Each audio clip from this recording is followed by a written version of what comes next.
Salut. Donc 2024 c'est bientôt terminé, hein. Là il reste 3 jours, puis après on change.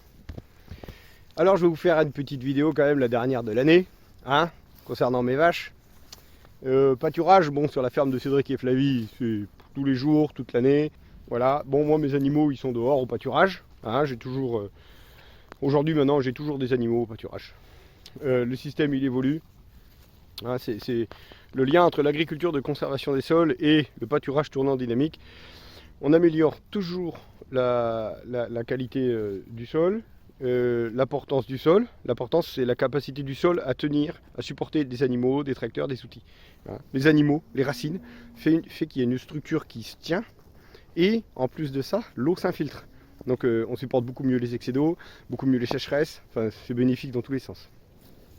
Et là, petite particularité de ma vidéo, vous voyez, les animaux sont derrière le fil. Mais avant, ils étaient de ce côté-là. Ici, et là, vous voyez, on a des plantes. J'ai désherbé de la févrole.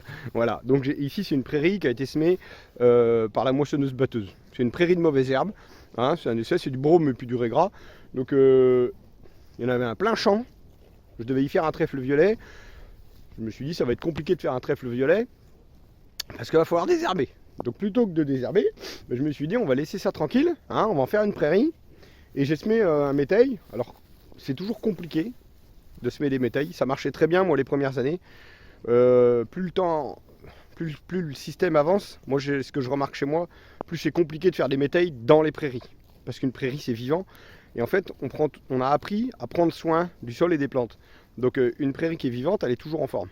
Donc quand on veut semer des graines dedans, c'est toujours compliqué de les faire sortir. Ceci dit, la févrole, c'est une grosse graine. Vous voyez, les févroles, elles sont bien présentes, elles sont bien sorties.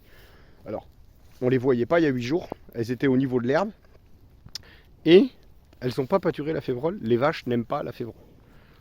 J'ai appris même la semaine dernière que les sangliers non plus. Donc il y a des trucs hein, qu'on ne sait pas. Ce qu'on sait, c'est que ça n'aime pas la févrole. On ne sait pas l'expliquer. Voilà. Et là, j'ai fait pâturer. Donc si on descend, si je descends le téléphone, hein, vous voyez les plantes. Là, voilà. Donc là, la févrole, mais elles sont pas touchées. Hein. Elles sont nickel. Donc ça va leur permettre tout simplement de mieux pousser. Elles vont prendre un petit peu le dessus de la prairie.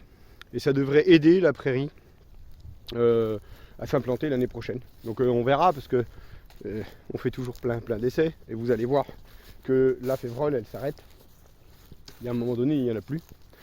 Et on verra au printemps ce que ça donnera d'avoir mis de la févrole ou pas. Vous voyez, là on arrive à la limite. Voilà. Donc il y a une partie du champ tout le tour, il y a la févrole et au milieu, il n'y en a pas. Et on verra ce que ça donnera, cette prairie de plantes sauvages. J'essaye toujours des choses quoi. Voilà. Bon, on va se dire que 2025, ça va être mieux pour les agriculteurs que 2024, parce que c'était 2024 une grosse galère. Hein. Voilà, donc on va se dire que ça sera mieux l'année prochaine. Mais en attendant, moi je vous souhaite de passer de bonnes fêtes et je vous dis à bientôt, à l'année prochaine. Salut, salut!